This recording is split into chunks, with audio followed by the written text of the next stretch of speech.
우리가 읽은 본문은 예수님께서 십자가에 못 박히시는 과정과 그 사이에서 일어난 일들을 기록하고 있습니다. 주 내용은 십자가를 지고 가시는 예수님을 조롱하는 군인들, 그리고 십자가를 지실 때 예수님을 조롱하는 사람들의 말과 행동들이 주 내용입니다. 이 마가복음의 저자 마가는 이 장면이 슬프고 또 비참한 어떤 감정을 유발할 수 있는 내용들을 담고 있지만 감정을 유발하는 것에 초점을 맞추지 않고 메시아이신 예수님이 온 세상 왕으로 등극하는 길은 조롱과 멸시를 통해서 이루어지는 일이라고 하는 것을 담담하게 이야기를 해줍니다. 그래서 우리가 먼저 이렇게 살펴볼 것은 이 예수님을 조롱하고 멸시하는 사람들의 면면입니다. 먼저 군인이 등장하죠. 이들이 예수님을 브라이도리온이라는 뜰 안으로 끌고 갑니다. 이 브라이도리온은 헤롯 궁전 내부에 위치한 총독 관저를 의미합니다. 그러니까 총독 관저로 끌고 와서 자색 옷을 입히죠. 자색 옷은 그리스 로마의 통치자, 즉 왕들이 입는 그 복색입니다.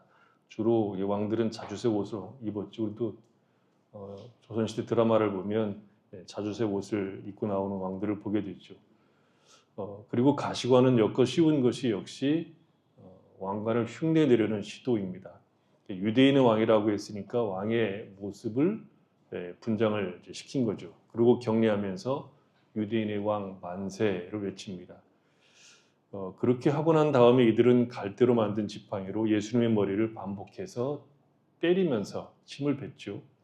그러니까 유대인의 왕 만세를 외치고 난 다음에 그 왕의 무능함을 정치적 차원에서 모욕을 하는 것이라고 볼 수 있습니다.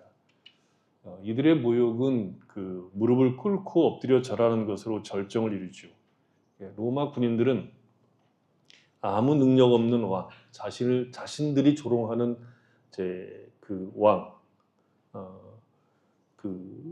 자신들을 조롱하는 자신들을 어떻게 볼 수 없는 왕이라는 것을 조롱하는 차원에서 무릎을 꿇고 엎드렸지만 사실은 자신도 모르게 예수 그리스도의 권위를 인정하는 그런 아이러니한 행동을 하게 된 거죠.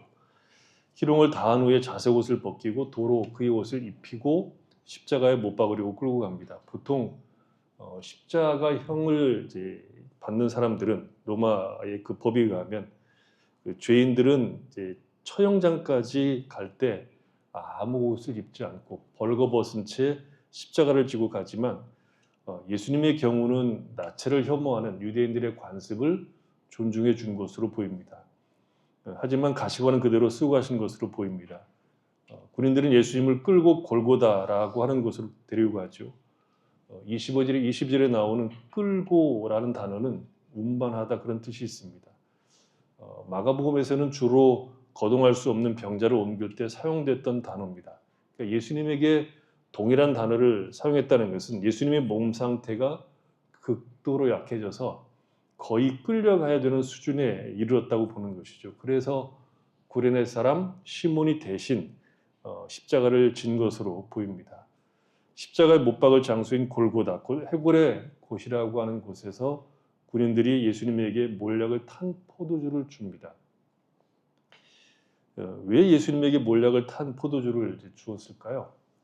몰약을 탄 포도주는 상당히 고가의 포도주입니다. 그러니까 싼 것이 아니고 굉장히 좋은 고가의 포도주입니다. 그래서 가치가 상당히 나가는 몰약을 탄 포도주를 주었다고 하는 것은 예수님에 대한 경의를 표하려고 하는 의도가 있다고 볼 수 있죠. 그러면 이 몰약을 준 사람들이 군인이 아닐 수도 있습니다. 물론 포도주가 가진 마취력을 고려해 보면 고통을 덜어주려는 의도도 있습니다. 그러니까 몰약을 탄 포도주는 경의와 동시에 고통을 덜어주기 위해서 누군가 준 것으로 보입니다. 근데 중요한 것은 예수님이 그 잔을 거부하시죠.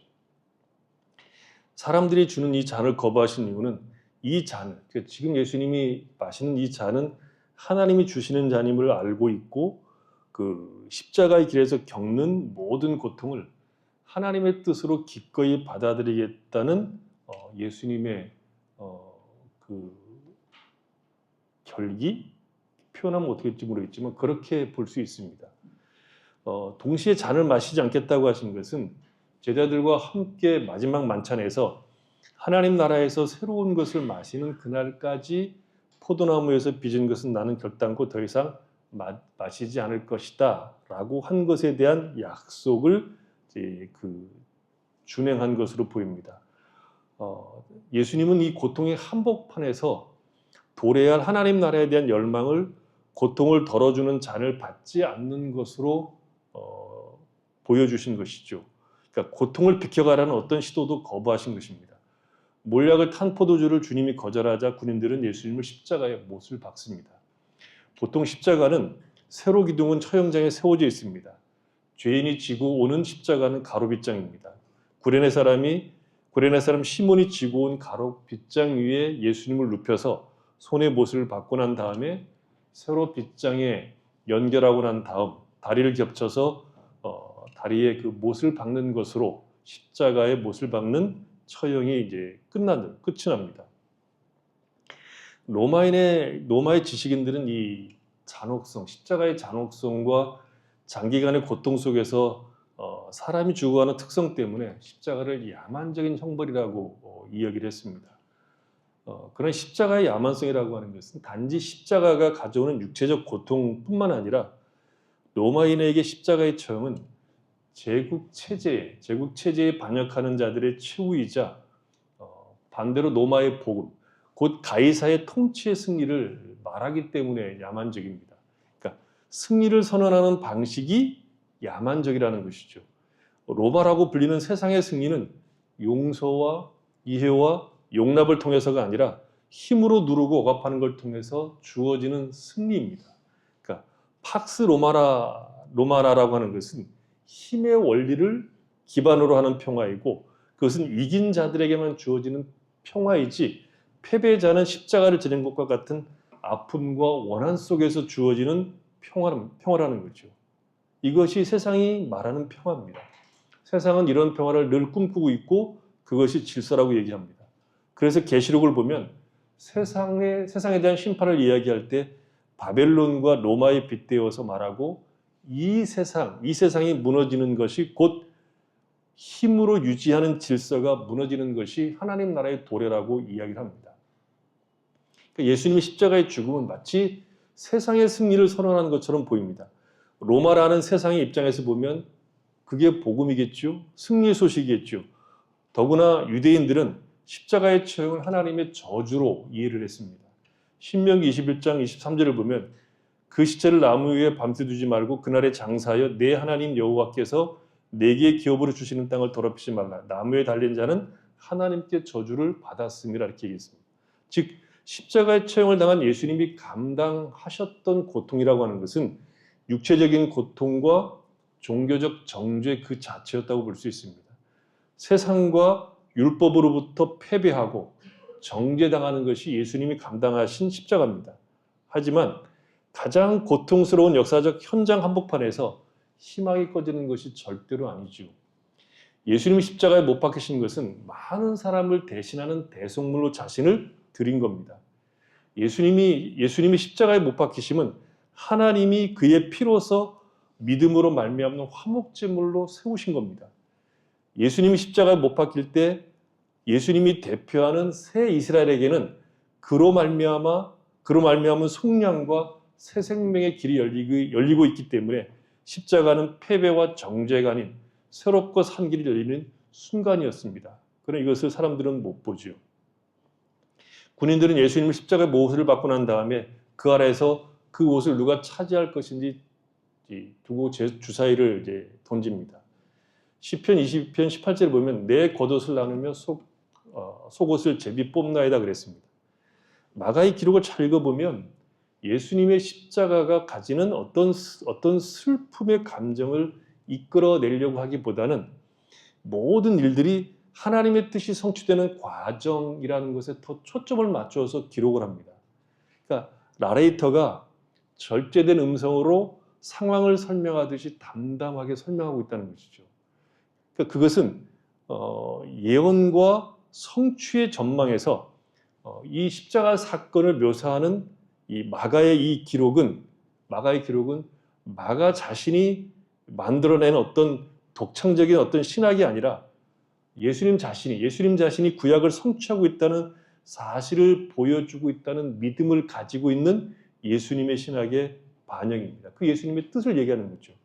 말하자면 마가는 예수님이 우리에게 가르쳐주고 싶었던 것, 그의 십자가의 죽음이 하나님이 보내셔서 우리를 구속하시는 그 뜻, 그 언약을 성취하는 것을 보여주고 싶었기에 고통과 아픔이라는 차원에서 십자가를 바라보기보다는 십자가를 통해서 이루시는 하나님의 구속 역사의 사실을 보기를 원하는 거죠. 그 말은 하나님이 온 성의를 다해서 온 정성과 마음을 다하여서 그의 백성들을 구원하시고 이루시고 계시다는 것을 십자가를 통해서 보고 거기에서 분명하고 뚜렷하게 드러나는 죄인들을 향한 하나님의 사랑과 정성에 놀라야 한다는 것이 이 기록의 목적처럼 보입니다. 로마서 5장 8절을 보면 우리가 아직 죄인 되었을 때 그리스도께서 우리를 위하여 죽으심으로 하나님께서 우리에 대한 자기의 사랑을 확증하셨느니라. 십자가를 통해서 이것을 보라고 마가의 기록은 고통과 슬픔에 초점을 두지 않고 예언이 성취되고 있다는 차원을 더 많이 강조하고 있다고 볼 수 있습니다. 다른 성경에서 주님이 십자가를 지고 가는 주님의 모습을 보고 사람들이 울자 나를 위하여 울지 말고 너와 너의 자녀를 위해서 울라고 얘기하셨습니다. 십자가는 분명히 고통이고 말할 수 없는 수치와 고난이지만 하나님이 십자가를 통해서 죄인들을 어떻게 사랑하시는가를 보기를 원했고 그 아들을 아끼지 아니하시고 내어주신 하나님의 사랑을 보기를 원했다는 거죠. 예수님의 이 고난 사건에 하나님이 개입하고 계시다는 아주 분명한 증거는 마가가 시간을 매우 정확하게 기록하고 있는 것에서도 볼 수 있습니다. 십자가의 못을 박은 때가 제3시라고 되어 있죠. 3시는 아침 9시부터 12시 사이의 시간입니다. 예수님의 순환과 관련해서 재판은 아침 일찍 일어났고 십자가에 못 박혀 심은 제3시고 온 땅에 어두움이 임한 것은 제6시이고 돌아가심은 9시라고 되어 있죠. 일어난 사건들을 정확하게 말하는 것은 시간의 주인이신 하나님께서 예수님의 고난에 개입하고 주관하고 계심을 알려주려고 하는 마가의 기록이라고 볼 수 있습니다. 예수님을 십자가에 못 박히도록 하신 분은 하나님이십니다. 우리의 죄가 예수님이 십자가에 못 박히게 하기 전에 하나님께서 우리의 죄를 대속하시기 위해서 그 아들을 십자가에 아끼지 않고 내어주셨습니다. 십자가는 하나님의 간절하심이며 원하심이며 하나님의 지혜이며 능력이며 우리를 구원하시고자 하는 하나님의 정성입니다. 마가는 그 사실을 분명하게 보기를 원한 것입니다. 하나님께서 그 아들을 십자가에 내어주시는 그 사랑과 그렇게 할 수밖에 없는 오직 그 방법 외에는 우리를 살릴 수 없는 그 기쁜 뜻과 사랑을 이 마가복음을 읽는 그 독자들이 알기를 원했다는 것이죠. 여러분 이 기록을 읽으면서 슬픔과 애통을 훨씬 더 넘어서는 하나님의 개입과 사랑과 그 아들을 우리를 위한 대속물로 내어주신 하나님의 사랑을 여러분 보고 계십니까? 그게 보이십니까? 그게 보여야 됩니다. 군인들의 조롱은 그 예수님의 십자가 이유에 써 있는 죄표명에서도 볼 수 있습니다. 그 죄표는 죄인의 죄명을 알리는 로마 형벌의 관습을 따른 것인데 예수님에게 붙여진 죄명은 유대인의 왕입니다. 유대인의 왕이라고 하는 것은 조롱하려고 한 것이죠. 조롱은 한 걸음 더 나가서 두 강도와 함께 달린 것도 조롱입니다. 여기서 강도는 반역자일 수 있다고 얘기했습니다. 로마에 대항해서 무력을 사용하는 것을 주저하지 않았던 자들일 수 있습니다. 예수님의 죄패의 유대인의 왕을 쓰고 그 좌우에 강도를 매단 것은 왕이지만 무력하고 아무것도 할 수 없는 왕의 모습을 빗대어 놓은 것입니다. 여기까지가 로마와 그의 군인들이 보여준 조롱의 모습입니다. 유대인의 왕, 그러나 무기력하고 아무것도 할 수 없는 왕을 조롱한 것이죠. 세상의 권력들은 항상 아무것도 할 수 없는 것처럼 보이는, 그리고 아무것도 하지 않는 것처럼 보이는 기독교와 예수를 늘 조롱합니다. 그들이 하는 얘기가 뭡니까? 하나님이 계시면 세상이 왜 이 모양 이 꼴이냐고 비웃습니다. 왜 악인이 득세하고 의인들이 숨는 것입니까? 그래서 세상을 바꾸는 것은 하나님이 아니라 자신들이라고 주장을 합니다. 그리고 그 주장을 개거품 물고 하지 않습니까? 세상은 항상 하나님 없이 자신들이 세상을 바꾸는 힘을 가지고 있다고 주장하고 기독교와 예수님을 비난한 겁니다. 이 군인들이 지나가고 29절, 지나가는 사람들의 조롱이 나옵니다. 지나가는 사람들이란 말 그대로 지나가는 사람들입니다. 행인들이죠.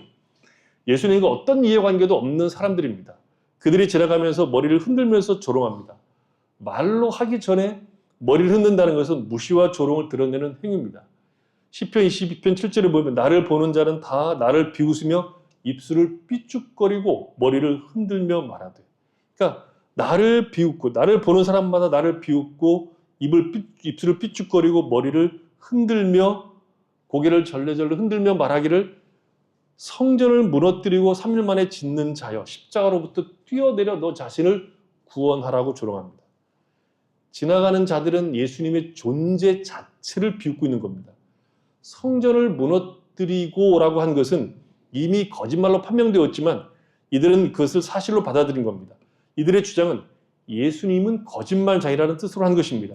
그래서 당신이 거짓말장이가 아니라고 하면 십자가로부터 뛰어내려와서 너 자신을 구원하라는 것입니다. 그러면 성전을 무너뜨리고 사흘 만에 짓는 자로 우리가 인정하겠다는 겁니다.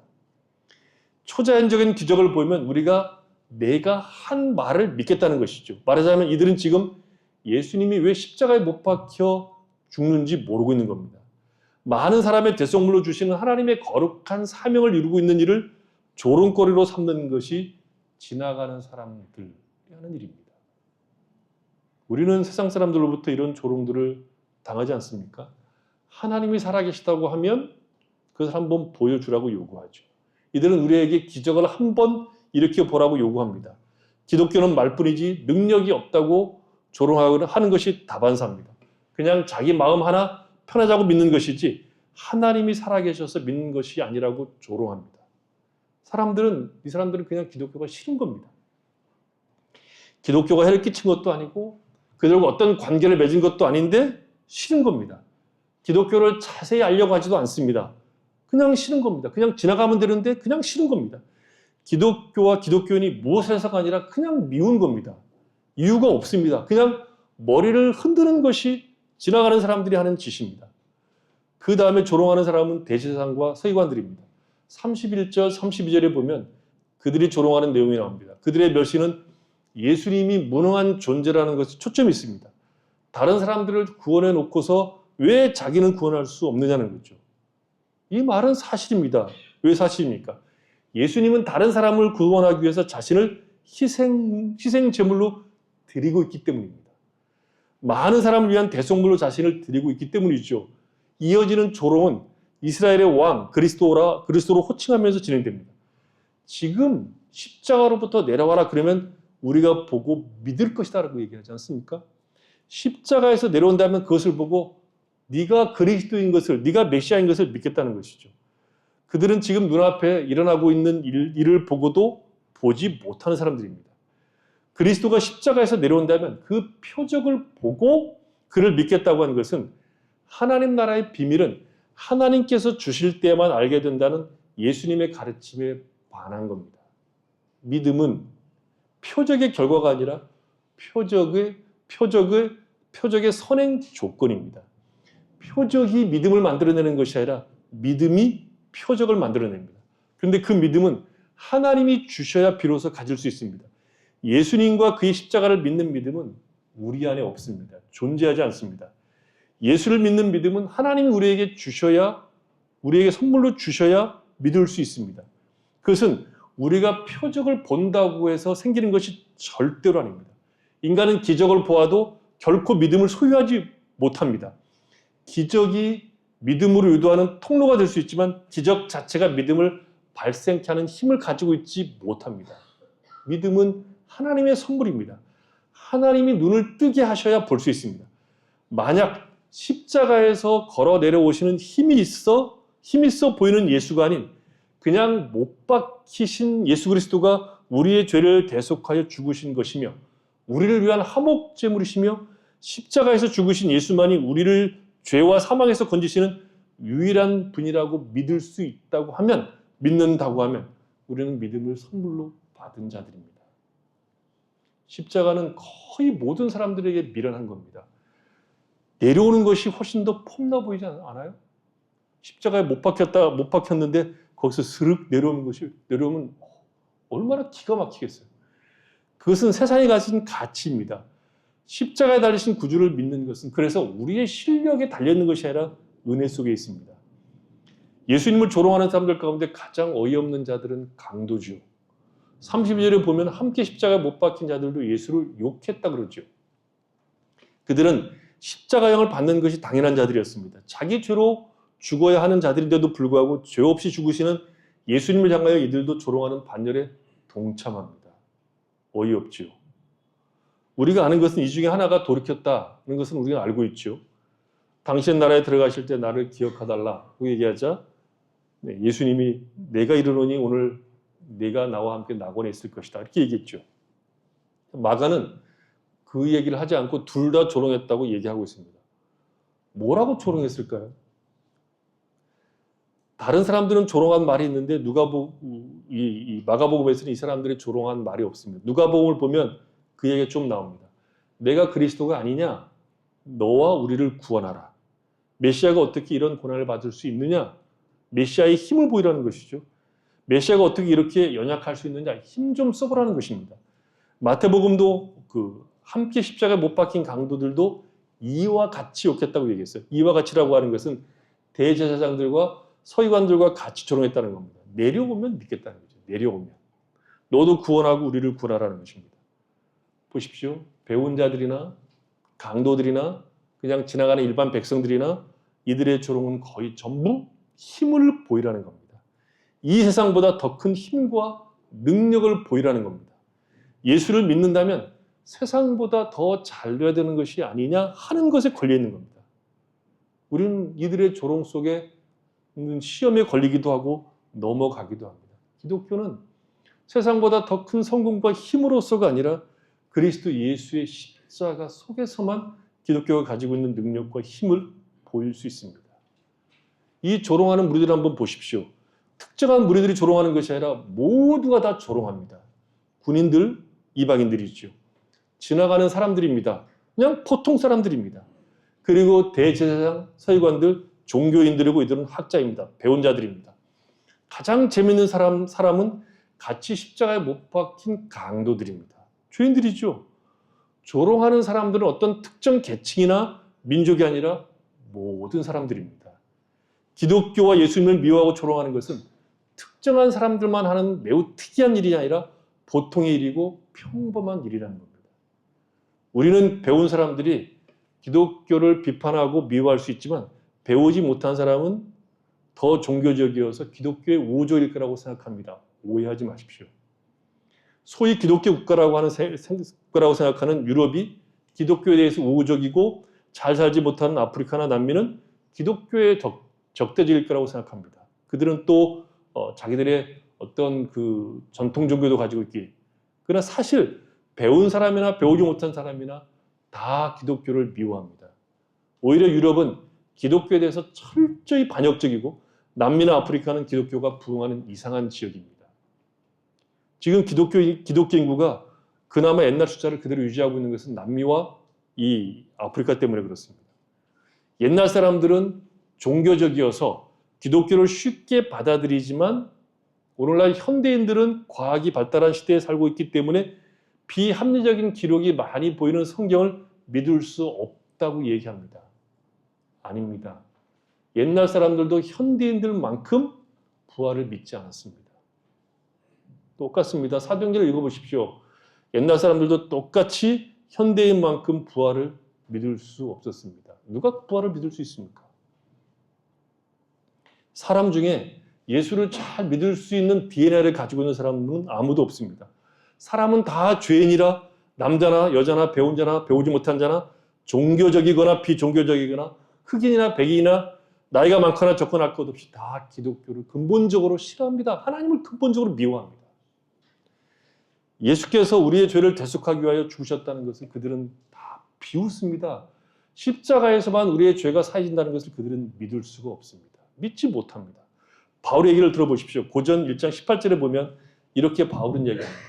십자가의 도가 멸망하는 자들에게는 미련한 것이요 구원을 받는 우리에게는 하나님의 능력이라. 기록된 바 내가 지혜 있는 자들의 지혜를 멸하고 총명한 자들의 총명을 폐하리라 하였으니 지혜 있는 자가 어디 있느냐, 선비가 어디 있느냐, 이 세대의 변론가가 어디 있느냐. 하나님께서 이 세상의 지혜를 미련하게 하신 것이 아니냐. 하나님의 지혜에 있어서는 이 세상이 자기 지혜로 하나님을 알지 못하므로 하나님께서 전도에 미련한 것으로 믿는 자들을 구원하시기를 기뻐하셨도다. 유대인은 표적을 구하고 헬라인은 지혜를 찾으나 우리는 십자가에 못 박힌 그리스도를 전하니 유대인에게는 꺼리키는 것이요 이방인에게는 미련한 것이로되. 유대인 이방인은 세상 모든 사람을 말하는 겁니다. 오직 부르심을 받은 자들에게는 유대인이나 헬라인이나 그리스도는 하나님의 능력이요 하나님의 지혜니라. 하나님의 어리석음이 사람보다 지혜롭고 하나님의 약하심이 사람보다 강하니라. 형제들아 너희를 부르심을 보라. 육체를 따라 지혜로운 자가 많지 아니하며 능한 자가 많지 아니하며 문벌 좋은 자가 많지 아니하도다. 그러나 하나님께서 세상에 미련한 것들을 택하사 지혜 있는 자들을 부끄럽게 하시려고 세상에 약한 것들을 택하사 강한 것들을 부끄럽게 하려 하시며 하나님께서 세상에 천한 것들과 멸시받는 것들과 없는 것들을 택하사 있는 것들을 폐하려 하시나니 이는 아무 육체도 하나님 앞에서 자랑하지 못하게 하려 하십니다. 너희는 하나님으로부터 나와서 그리스도 예수 안에 있고 예수는 하나님으로부터 나와서 우리에게 지혜와 의로움과 거룩함과 구원함이 되셨으니 기록된 바 자랑하는 자는 주 안에서 자랑하라 함과 같게 하려 합니다. 아멘입니다. 그렇지 않습니까?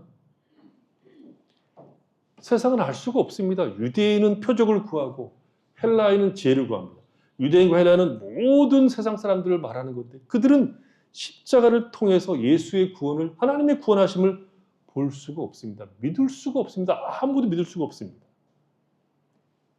십자가에 달리신 예수를 구주로 믿는 것이 비정상적이라는 뜻입니다. 안 믿는 것, 안 믿기는 것이 정상이고 믿는 것이 비정상입니다.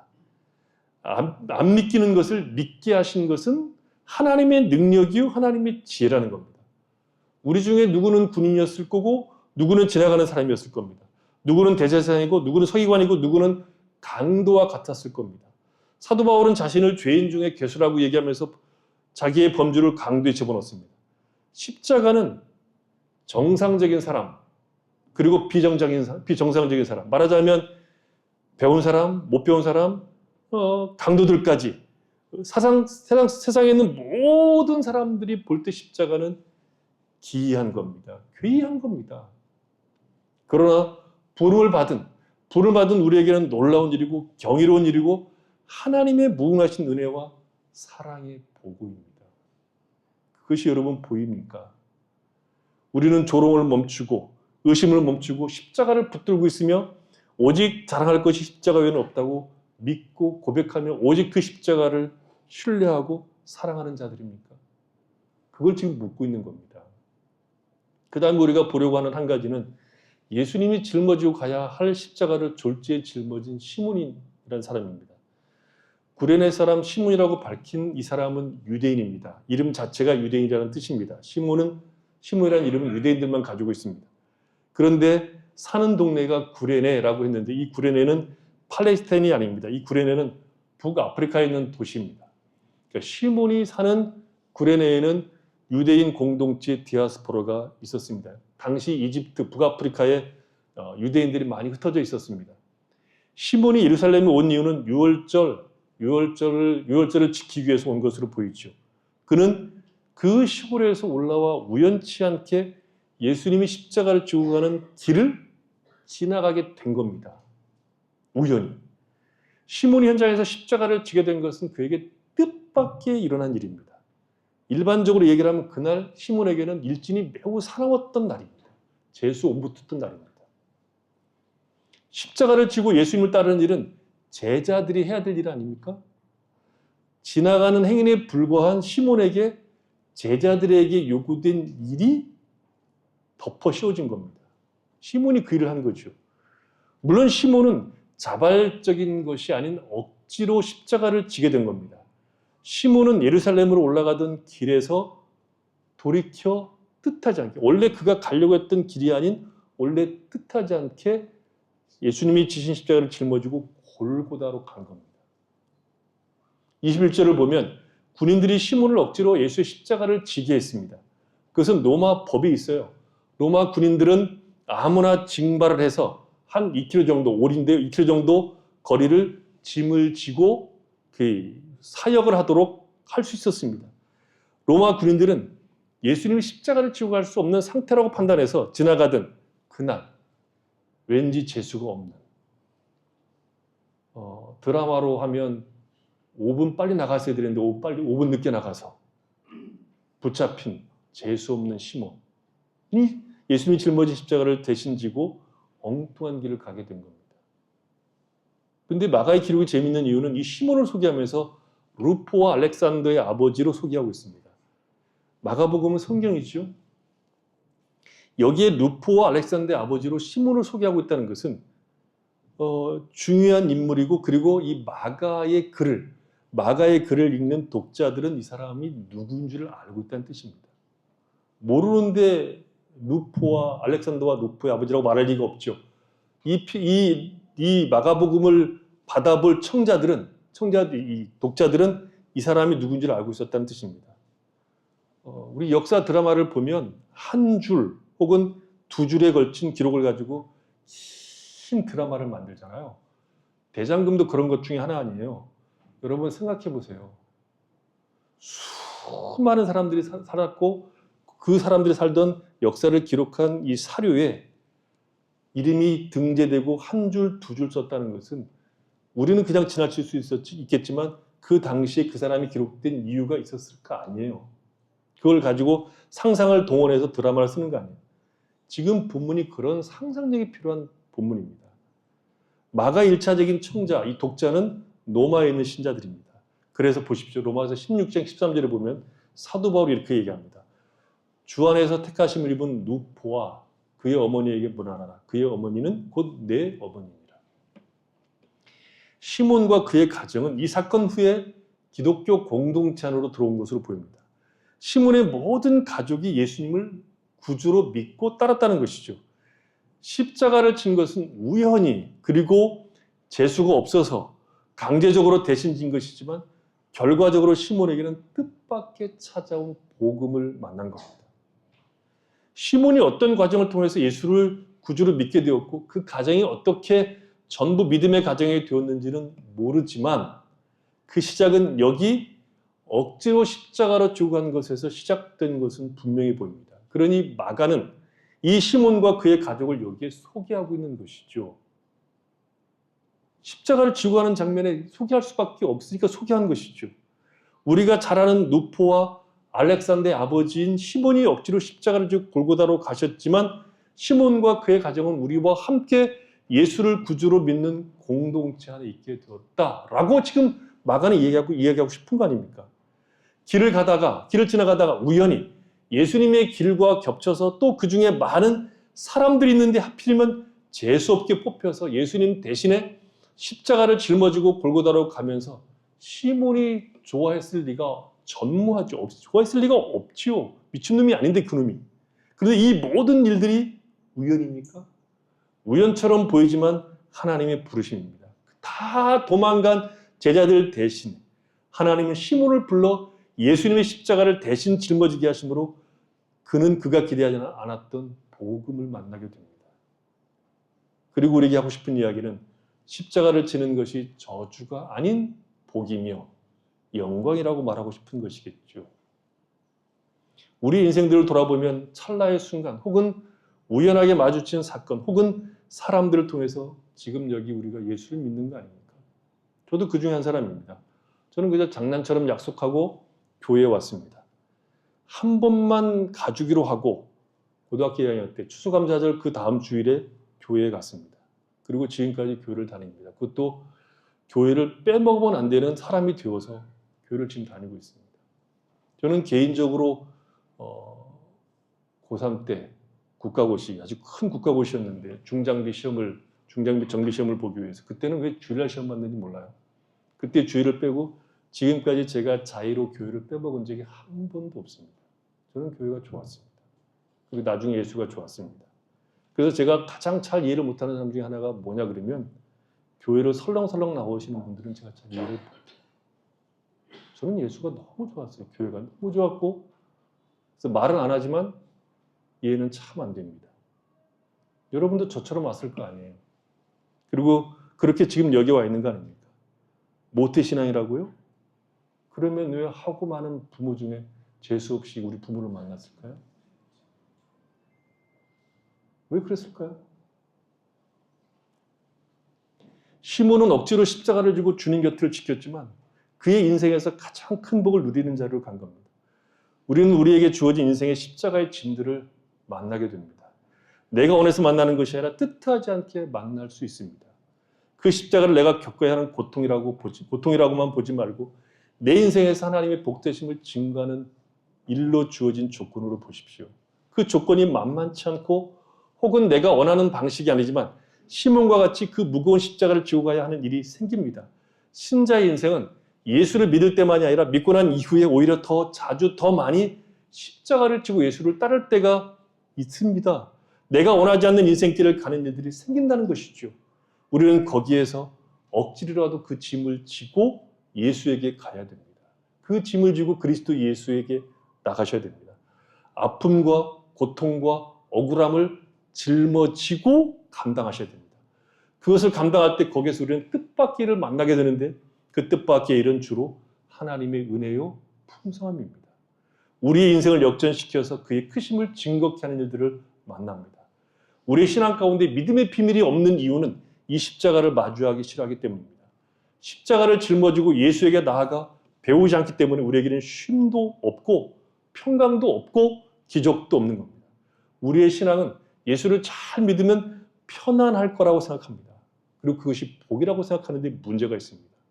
시몬처럼 십자가를 지고 가는 것은 옳지 않다고 생각합니다. 억울하다고 생각하고 패배했다고 생각하고 망했다고 생각합니다. 그런데 시몬은 망하지 않았고 생명을 얻은 것과 같이 우리가 뜻밖의 십자가라는 고통, 우리가 만나지 않았으면 하는 우리 인생의 어떤 아픔과 슬픔과 고통과 억울함을 짊어지고 예수에게 갈 때 우리는 거기에서 뜻밖의 기대하지 않았던 복을 만나게 됩니다. 하나님을 만나게 되고 그의 크심과 영광의 복을 만나게 됩니다. 그 길을 같이 가면, 그 짐을 지고 따라가면 망하는 것이 아니라 쉼이 있고 역전이 있고 생명이 주어진다는 것을 지금 말하고 싶은 거죠. 마가는 왜 이야기하고 왜 독자들에게, 이 마가복음을 읽는 독자들에게 그 시몬이 어떤 사람인가를 왜 얘기를 했겠어요? 그러지 않겠어요? 졸업하는 친구들에게 이제 부탁합니다. 두 명은 도망갔어. 전달해줘. 어디 도망갔어요? 고등학교를 지금 대학생들의 복음화율이 몇 프로 될 것 같아요? 5%도 안 돼요. 지금 대학교마다 동아리들이 다 죽수고 앉아 있어요. 사람이 없어서. 그 힘을 날렸던 CCC, 뭐 내비게이터, 뭐 UBF, 뭐 기타 등등 IBF 다 죽수고 앉아 있고 사람이 너무 적게 보이니까 지들끼리 연합예배로 모이자고. 너무 적게 보이니까 힘이 없으니까 연합하자고 그러고 있는 판이에요, 전부 다. 교회에서 고등부 졸업하고 대학부로 가고 대학교 가면 10명 중에 7, 8명은 어디 갔는지 없어요. 지금도 아마 그럴 거예요. 그리고 대학 졸업하고 직장 가면 또 그중에 절반쯤은 또 안 나와요. 그러니까 이 대학을 가고 사회로 나가면 교회를 안 나와도 되는 것처럼 생각을 하는 경향들이 있다는 거죠. 너희들이 지금 이제 우리 친구들이 졸업하고 이제 대학을 가게 될 텐데, 그래서 부탁하는데 억지로라도 교회 가야 돼. 억지로라도. 내가 보기엔 이것이 너희들이 짊어져야 될 가장 중요한 십자가야. 시몬이 십자가를 지면서 억울해하고 재수 없이 느낀 것과 같이 너희들이 대학에 가서 교회에 가는 것은 굉장히 큰 어려움일 수도 있다는 거죠. 부탁인데 억지로라도 교회 가는 일을 멈추지 말라는 거죠. 교회에 재미없어. 지역에 재미없고 흥미가 없고 오늘날 교회는 한국 교회에서 큰 교회 몇몇 교회 빼놓고는 청년부들이 많이 모여서 재미나게 자라는 교회들이 별로 없어요.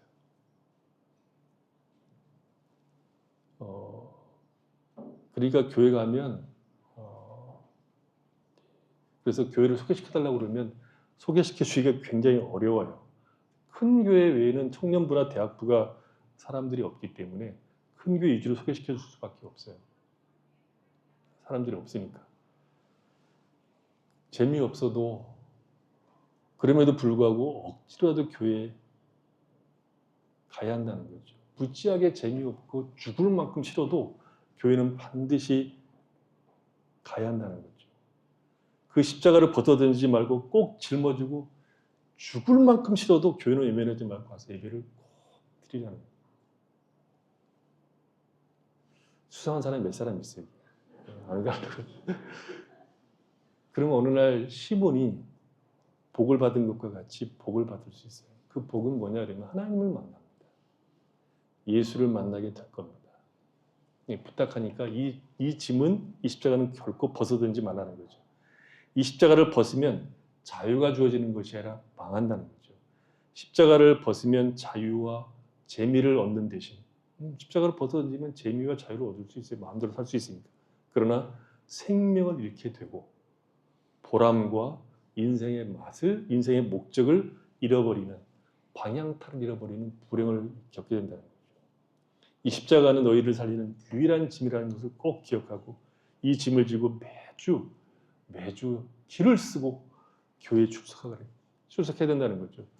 물론 너희들이 정말 예수를 인격적으로 만나서 누르라나 가면 나처럼 교회 가는 것이 너무 좋고 재밌어서 빠지고 싶어도 빠질 이유를 못 찾는 나처럼 하면 더 좋거니와 그런 이유가 없어도 죽을 만큼 싫어도 교회 가라 이거죠. 알았어요?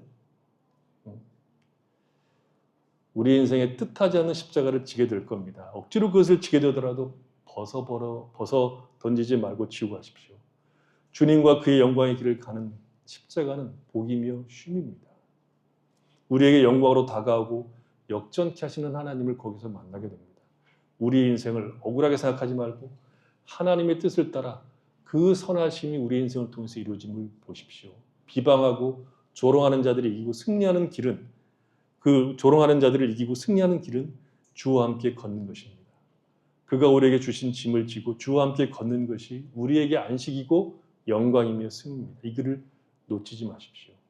십자가를 짊어지는 이 장면에서 슬픔이 아니라 영광을 보고 하나님의 깊으신 사랑, 그가 우리를 향한 정성을 보시고 혹 아직도 내가 조롱하는 무리 속에 있다면 속히 예수를 믿고 조롱하는 자리에서 벗어나 믿음의 사람이 되었다면 우리 인생에 주어진 십자가를 기쁘게 짊어지고 걸어가심으로 하나님께서 우리 인생에 부어주시는 그 축복들, 생명과 역전케 하시는 하나님의 큰 능력들을 많이 맛보는 성도들이 되시기를 바랍니다.